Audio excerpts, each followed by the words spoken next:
تحریک لبیک پاکستان یعنی TLP۔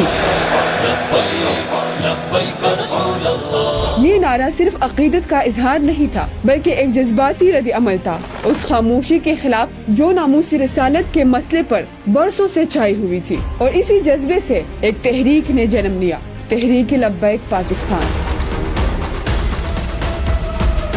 یہ کہانی دراصل اس وقت سے شروع ہوتی ہے جب 2011 میں پنجاب کے گورنر سلمان تاثیر کو ان کے اپنے محافظ ممتاز قادری نے قتل کر دیا۔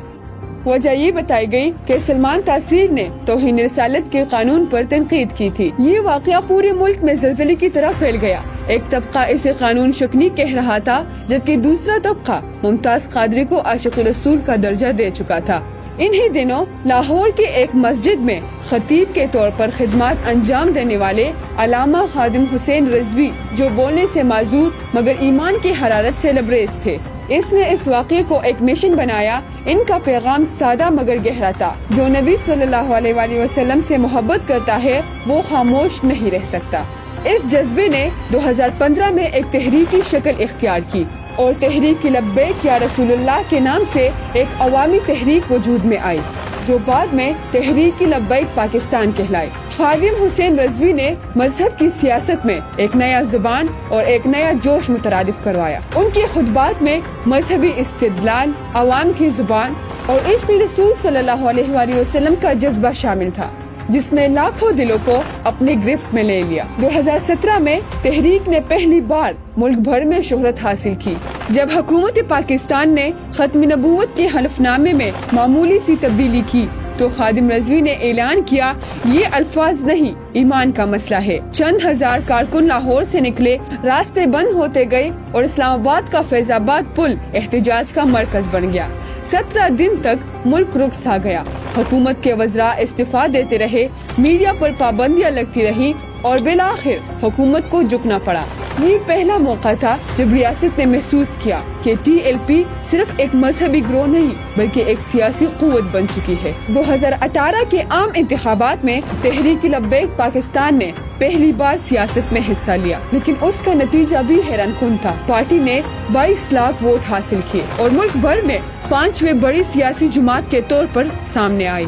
اگرچہ وہ قومی اسمبلی کی کوئی نشست نہ جیت سکی، مگر ان کا ووٹ بینک پنجاب، کراچی اور سندھ کے شہری علاقوں میں تیزی سے بڑھنے لگا۔ سیاسی مبصرین کے مطابق TLP نے پاکستان میں مذہبی سیاست کا نیا چہرہ متعارف کرایا۔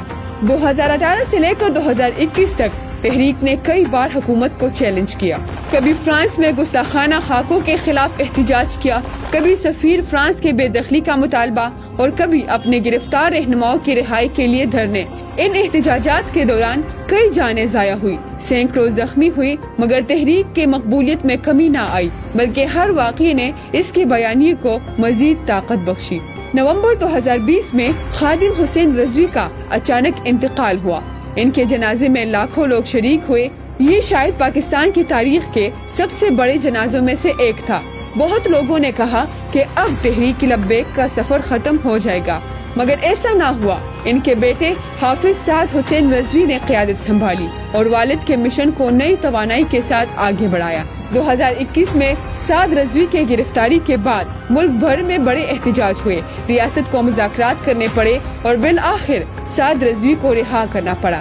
یہ لمحہ اس بات کا ثبوت تھا کہ TLP اب ایک وقتی رد عمل نہیں بلکہ ایک منظم اور دیرپا عوامی قوت بن چکی ہے۔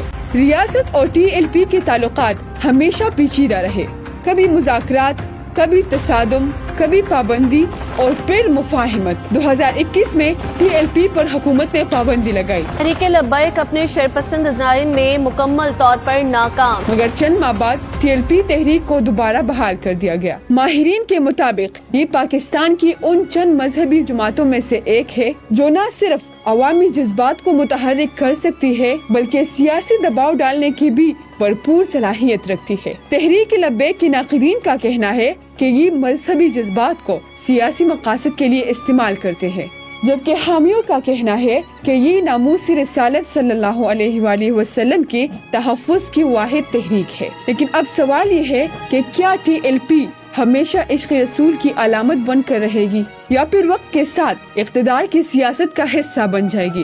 مگر ایک بات طے ہے، جب کبھی پاکستان میں لبیک یا رسول اللہ صلی اللہ علیہ وآلہ وسلم کا نعرہ گونجتا ہے، ملک تھم جاتا ہے، سڑکیں جم جاتی ہے اور دل دھڑکنا شروع ہو جاتا ہے کہ ایک نعرہ کیسے پورے قوم کو بدل دیتی ہے۔